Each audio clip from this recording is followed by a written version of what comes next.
Det er en mega dejlig følelse. Jeg er virkelig glad for at være her, og jeg har haft min første dag i dag sammen med alle gutterne, og det har været en fantastisk god dag med en god træning, og så er vi klar til kamp i morgen. Altså, gutterne de har taget rigtig godt imod mig allerede på første dag, men jeg glæder mig også til at lære dem meget bedre at kende, men det har været en god start på det nye eventyr her, så jeg er glad. Vi spiller jo i blå trøjer i Randers, og så har jeg jo selv hår, som passer lidt til spillertrøjen her i Ålesund, så det er perfekt.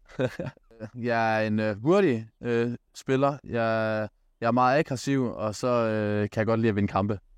Jamen, vi var oppe i fjeldet, og se naturen. Og det er jo en meget smuk natur, der er her i Ålesund, så jeg har set lidt af byen i går og blev vist rundt, så det var dejligt.